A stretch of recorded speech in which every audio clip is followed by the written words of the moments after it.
ได้เข้าอะไรแล้วเลยอองมาบ่ได้เข้าแล้วก็ออกมาเป็นโอ้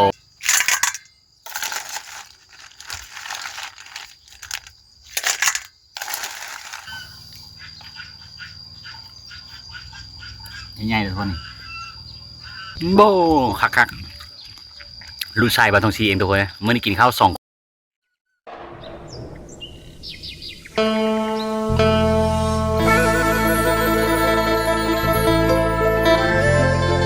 สบายดีทุกคนกับสบายดีFCทางฝั่งไทยและฝั่งลาวนะทุกคนตอนนี้บ่าวทองศรีกันยังอยู่ที่บ้านนาเมืองเซโปนจากบ้านนามาฮอดเมืองเซโปนก็ประมาณอยู่75กิโลทุกคนก็เป็นบ้านที่พี่น้องชนเผ่าบลู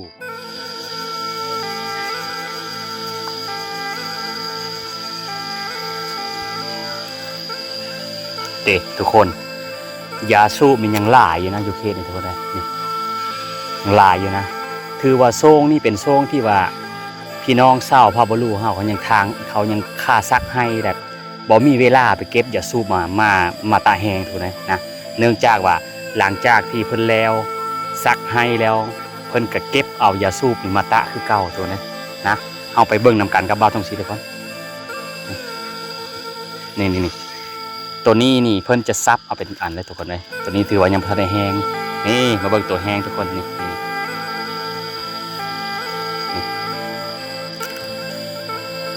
แบบนี้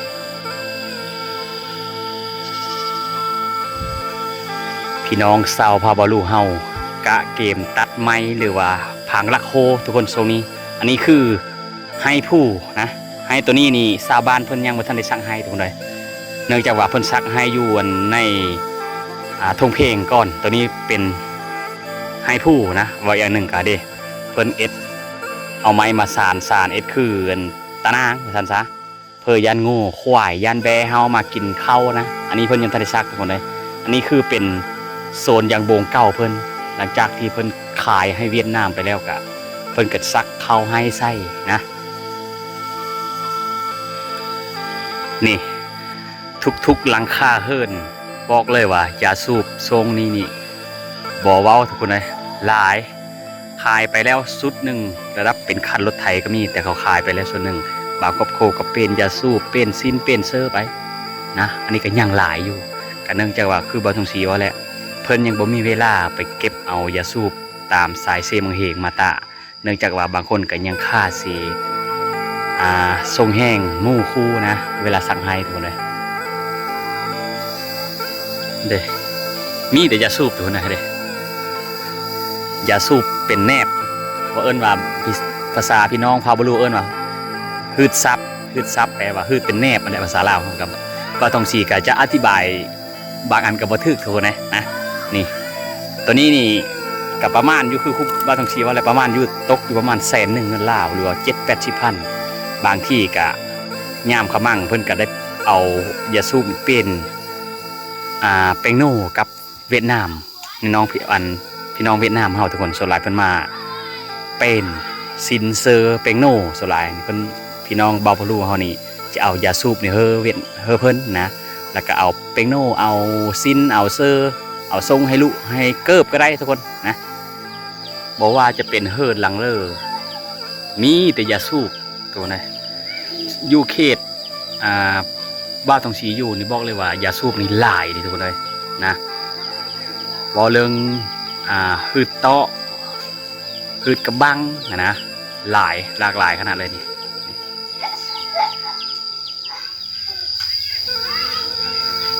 นี่แต่ยาสูบทุกคนเอ้ยมาเบิ่งนำกันทุกคนเลยนี่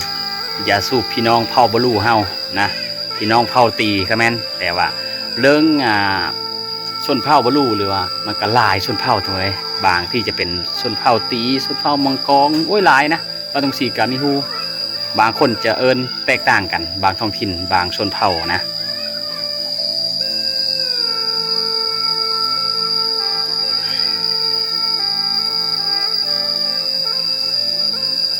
ตาเจ๊บ่แม่เท้าตาเจ๊บ่อ๋อกางงวยเลยเนาะกางงวยกับเจ๊มัวเลาะอะไรมาแหละเคยเจ๊นะบูแซเลียวเนาะอ๋อ กระบัง100,000กีบทุกคนเลยเงินลาวเฮานะเงินเวียดก็คือกันบ่โอ้บาง100,000กีบเงินเวียดก็100,000คือกันทุกคนเลยเด็กทุกคน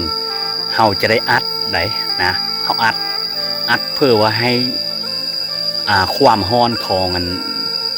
ยาสูบกระบังทุกคนเลยเด้เพิ่นเอาสังกะสีใส่นี่ได้เห็นบ่ทุกคนเพิ่นพดบ่อยๆอยู่นะอ๋อเด้ทุกคนอันนี้คือบังจองแต่ข้าวสมัยสงครามแต่รุ่นโฮยกี้นะหรือว่ารุ่นแต่รุ่นนั้นแต่รุ่นก่อนๆแต่รุ่นพ่อรุ่นปู่นะและชาวบ้านเพิ่นเก็บมาแต่ภูแต่ผาแล้วก็เอามาตีแล้วเอามาอันสูบล่มนะก่อนนั้นก็อันสูบล่มก็ตีผ้าทุกคนเลยนะนี่ก็ยังหาเห็นบางบ่อนก็บ่อยากเห็นแล้วทุกคนเลยนะอีกประมาณนี้10 ปีขึ้นไปนี่ก็อาจจะบ่เห็นบางทีก็ลุๆหลานๆเพิ่นอาจจะขายเป็นเล็กเศษไปแล้วนะหรือว่าเป็นเครื่องเศษไปทุกคนเลย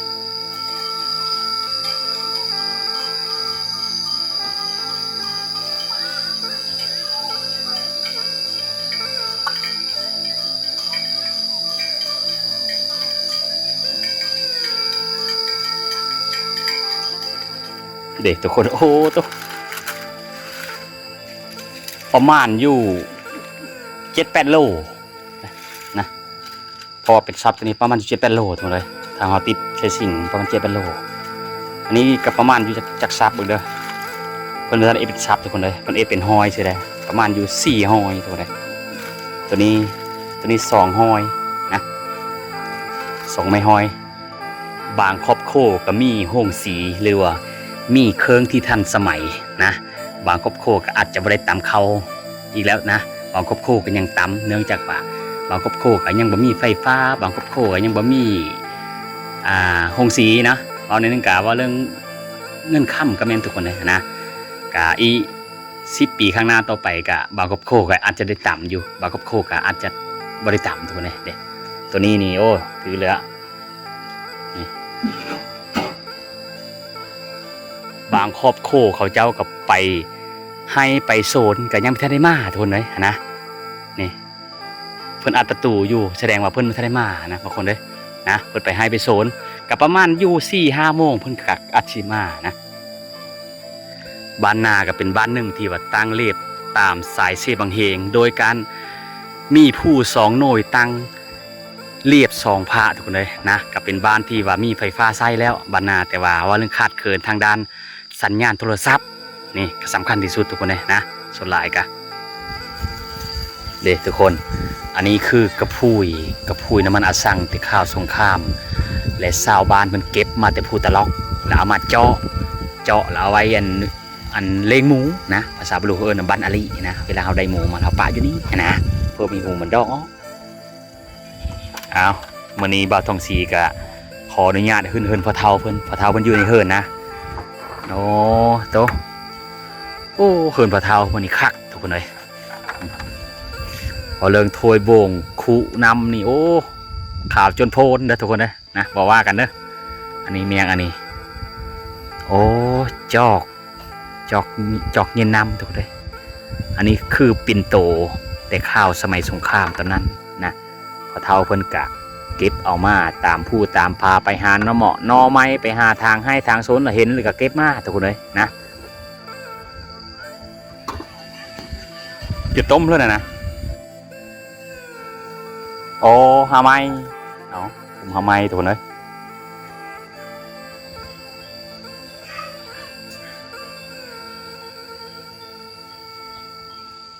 พอเฒ่าเพิ่นต้มน้ำชาทุกคนเลย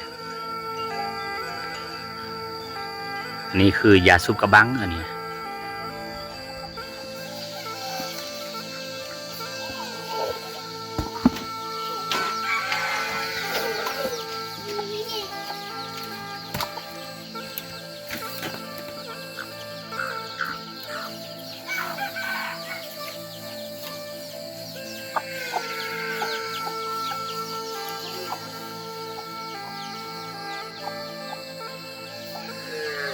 หลังจากเพิ่นตำเข้าแล้วเพิ่นก็จะฮ้อนเอาห้ำไปเกลือไก่เกลือเป็ดนะทุกคนนะกาเกลือได้หลายแนวเกลือปลาก็ได้กันถ้าว่าเฮามีนะ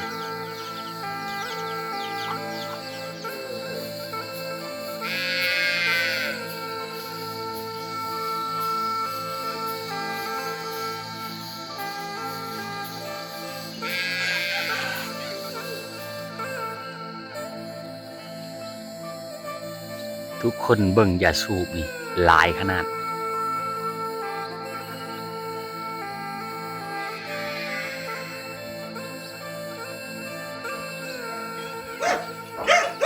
บ่ไม่เท่าไม่ตาในชี้จื้อนะไม่เจ๊อะอยู่เจ๊เพิ่นเถอะอ๋อไม่เท่าเพิ่นว่านับแต่เพิ่นตามาในเพิ่นอยู่เจ๊เบิ่นจื้อเลยทุกคนความหมายของเพิ่นว่าเพิ่นเอ็ดมานี่เพิ่นยังบ่ทันได้ขายจากเธอเลยนะทุกคนเอ็ดเพิ่นเนี่ยโอ้เอ็ดไม้อันสักอันลุงไม้ลุงเนาะอ๋อสักไม้ผู้บ่โอ้สาวบ้านเพิ่นเกมเอ็ดไม้ลุงนั่นจะซักให้ผู้เนื่องจากว่าผ่านมาเพิ่นเอ็ดซักให้อันบอลเพลงอะไรทุกคนเลยวันนี้เพิ่นกล้าเกมเพราะว่าเดือน7ที่ออกมาเนี่ยเพิ่นจะซักให้ผู้นะแต่ว่าซักให้นี่ก็เพิ่นจะซักเป็นเดือนทุกคนเดือนนี้เพิ่นจะซักให้ท้องเพลงเดือนหน้าเพิ่นจะฮักให้ผู้ถ้าว่าเฮาซักพร้อมกันเวลาเฮาเข้าสุกนี่เฮาจะเอาบ่ทันทุกคนเลยนะเพิ่นเลยซักเป็นคนละเดือนตามนั้น บ่วันนี้อันได้เข้าอะไรแล้วเลยอองมาบ่ได้ข้าวแล้วก็ออกมาเป็น โอ้ ไทยได้ทุกอย่าง อองเอาเนาะ ได้รถไทยสิไทยเลย อองกันอองประมาณนั้นมือหนึงนี่ได้จักเป่าอองมาเนี่ย ออกมาได้ให้คุณก็ฮอดเรื่องคุณก็จ้า โอ้ ได้ใช้แล้วเขาจากเมือง เพิ่นว่าเพิ่นหูดเข้าเลยล่ะเพิ่นอองมาทุกคนอองมาแหละเพิ่นเย็บอีกนะเย็บแล้วมาเย็บก่อนจึงมาเอาเพิ่นเราเข้านะความหมายของว่าเวลาหูดนี่มันจะได้เข้ารีบแล้วเข้ามาอันอยู่นำกันเลยทุกคนเด้อนะเพิ่นจะเย็บแล้วจึงได้มาฮ้อนแล้วเป็นเข้ามานะกะแม่นของเพิ่นเลยทุกคนเด้อเฮาหูดเข้านี่เฮาจะได้เข้ารีบแล้วเข้ามานำกันมันจะแตกต่างจากที่เฮาปั้นเอานะ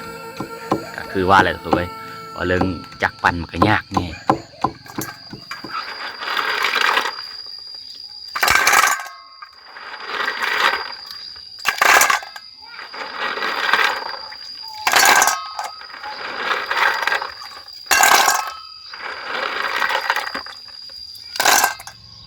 เอาทุกคนเฮาก็สิต้มก่อนนะต้มหอยสลีก่อนหอยขมเนี่ยเฮาจะปะเอาไว้เนื่องจากว่าหอยขมนั้นมันขี้ดินถูกเลยนะเฮาจะต้มหอยสลีเอาแต่โหมันแล้วก็เฮาจึงมาล้าง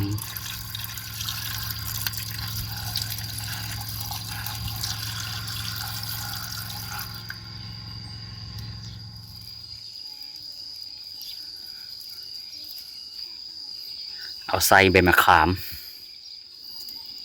แล้วก็ตามไปด้วยหัวสีไข่นะหัวสีไข่เพราะว่าเขาดับกินข้าวได้ดีทุกคนเลยเขาต้มแล้วเขาจะล้างต่างหากอีก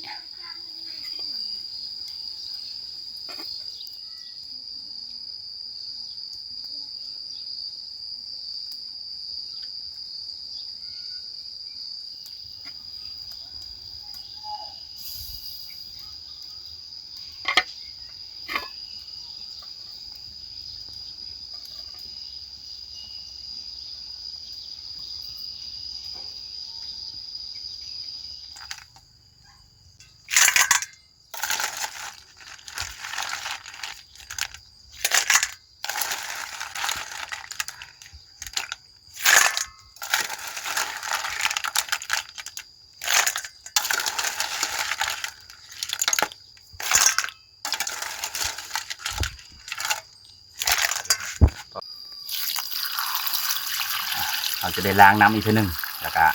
เอาจึงควักเอาแต่โหมันนะทุกคนนะเนื่องจากว่ามันก้นมันนะมีแต่ขี้ดินนะพอแล้วดีแล้ว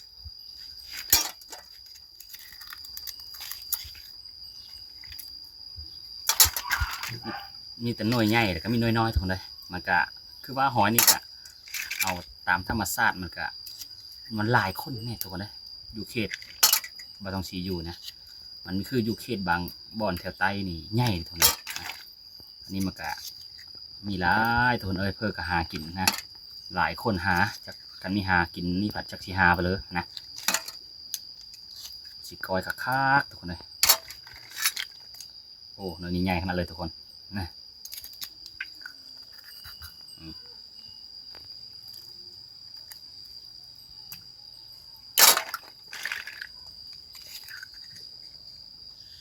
เอาทุกคนเราจะมาล้างอีกทีหนึ่งนะล้างเอาขี้ดินออกนะเรื่องแก้วมันเป็นขี้ดินทุกคนเลยเราจะล้างอีกทีหนึ่งก่อน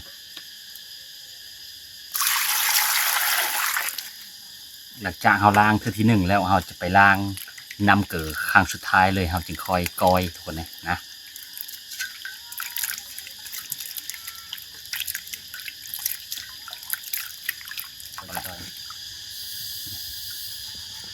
บางหน่วยกะหอใหญ่นะทุกคนโหมันใหญ่เนี่ยเอากัดซอยเอาเนี่ยบางอันก็น้อยนะเสียงผ้าดังพลอยู่โต๊ะเนี่ยทุกคนเอ้ยนะคือว่าแล้วดูมันทุกคนนะบอกว่ากันเนาะเสียงผ้าดังตึงๆอยู่ทุกคนเลยนะ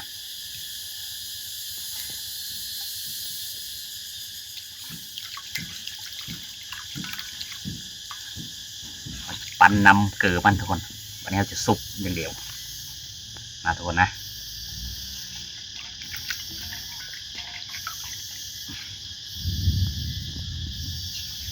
เสียงผาดังทุกคนเอ้ยผาดังตึงๆอยู่นี่แหละพี่น้องเอ้ย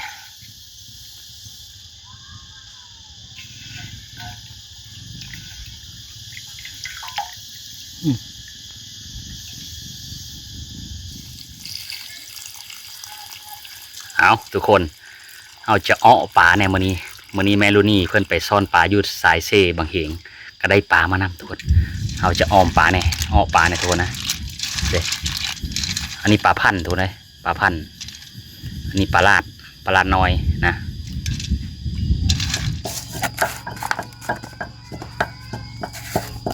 ส่วนรสไปน้ำทุกคนเลยให้มันแซ่บตามไปโดยน้ำปลาเนี่ยทุกคนเอา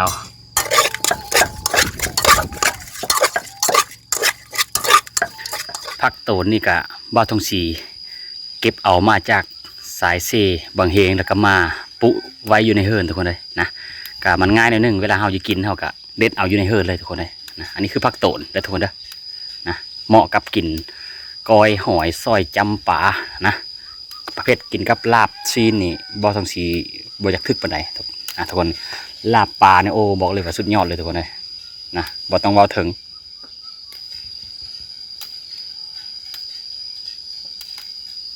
เด้ซอยหอมโบนำทุกคนเลยนี่ลาบนี่ถ้าว่าไม่ได้พังหอมนี่กะซ้ำว่าแล้วตรงเลย31ให้หมดปีไพ่ไม้เราเข้าเลยนี่กะ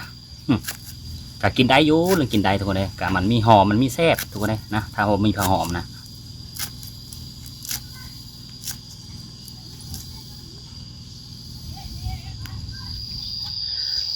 มาเอฟซีทุกคนมากินข้าวนำกันอันนี้คือกอยหอยใส่มังโมงนะทุกคน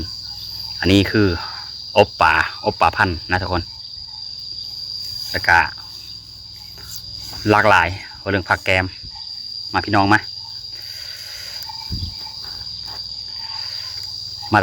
แต่ฮือให้นะทุกคนบางทีฮือให้ผู้แล้วก็ลงหนองทุกคนเลยกับบริไทยให้ทุกคนเบิ้งลงหนองนะ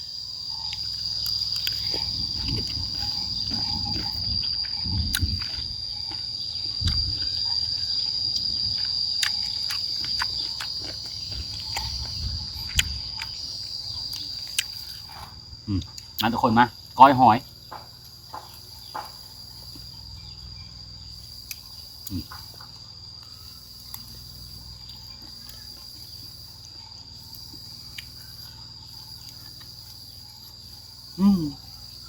ครับ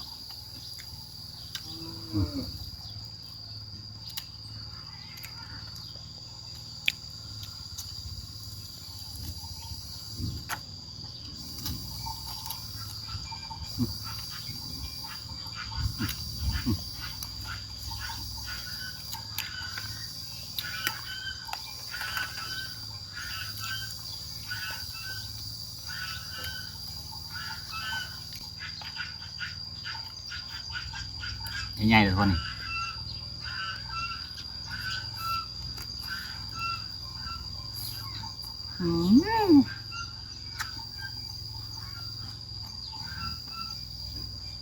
ว้าวจะมีเยอะอ้อ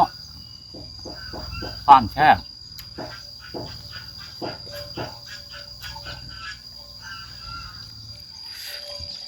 โบคักลูกชายบาทองซีเองทุกคนนะเมื่อนี้กินข้าว2 คนกับ2 พลุมาทุกคนมา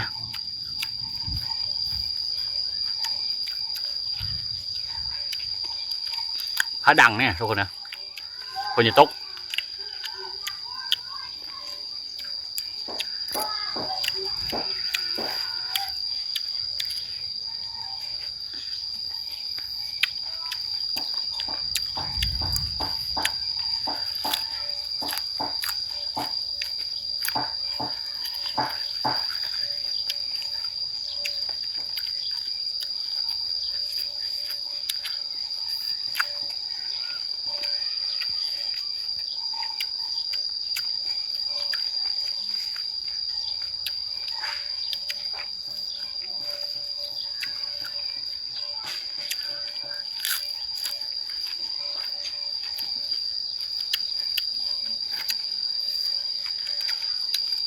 เอาทุกคนขออนุญาตกินข้าวกันเด้อทุกคนเด้อนะเอาทุกคนหลังจากที่บ่าวทองสีเอ็ดกินข้าวเรียบร้อยแล้วก็กินข้าวกินน้ำแล้วก็สำหรับคลิปวิดีโอนี้ก็ขอพากไว้ช่ำนี้ทุกคนสำหรับวิดีโอนะเจอกันใหม่คือเก่าทุกคนนะ